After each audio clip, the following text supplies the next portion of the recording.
మా ఇంట్లో పిల్లలు స్కూల్ నుంచి రాకముందే నేనైతే స్నాక్స్ ఏదో ఒకటి ప్రిపేర్ చేసి పెట్టుకుంటాననమాట. షాప్‌లోది కానీ, ఇంట్లోది కానీ ఏదో ఒకటి. సో, నేను ఈరోజు ఇంట్లో బన్నుంది కాబట్టి ఇది చేద్దాం అనేసి ఫిక్స్ అయిపోయాననమాట. కొంచెం అల్లం వెల్లుల్లి పేస్ట్, కొంచెం సాల్ట్, 3 ఎగ్స్ ఏసేసి మంచిగా మిక్స్ చేసేసుకున్నాను. అలాగే మీ ఇంట్లో నెయ్యి ఉంటే నెయ్యి, లేకపోతే ఆయిల్ ఉంటే ఆయిల్. మా ఇంట్లో నెయ్యి అయితే ఎప్పుడూ ఉంటది. నేనే ఇంట్లో తయారు చేసుకున్న మా ఇంట్లో తయారు చేసుకున్న నెయ్యనమాట.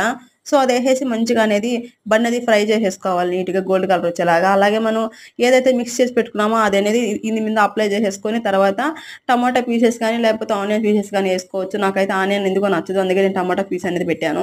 నెక్స్ట్ అలాగే దాని మీద కూడా మళ్ళీ ఎగ్ అనేది మళ్ళీ అప్లై చేసుకొని, మళ్ళీ ఇంకో ఎగ్ పీస్ అనేది మన కింద ఉంది కాబట్టి బన్ పీసు. సో, అది కూడా దాని మీద పెట్టేసేసి ఇప్పుడు కనీసం ఒక 20 నిమిషాలు అనేది సిమ్‌లోనే కుక్ అవ్వాలండి. కుక్ అవుతేనే అప్పుడు మనం లోపల అప్లై చేసిన ఎగ్ అనేది మనకి బాగా అనేది అంటే కుక్ అవుతదనమాట. సో, ఇంకేం లేదండి రెడీ అయిపోయింది. చాలా టేస్టీగా ఉంటది. మీకెలా వచ్చిందో నాకైతే కామెంట్‌లో పెట్టండి. పిల్లలు కూడా చాలా హ్యాపీగా తినేస్తారు ఎంజాయ్ చేస్తూ. సో, మీకెలా నచ్చిందో నాకైతే కామెంట్‌లో తెచ్చింది. వీడియో నచ్చినట్లయితే లైక్ చేసి సబ్స్క్రైబ్ చేసుకోండి. అలాగే గంట సింబల్ నొక్కినట్లయితే నేను ఎప్పుడు ఏ వీడియోస్ పెట్టినా మీకు నోటిఫికేషన్ వచ్చేస్తది. Thank you for watching. Bye bye. ఎంతో టేస్టీగా ఉంది ఇదైతే.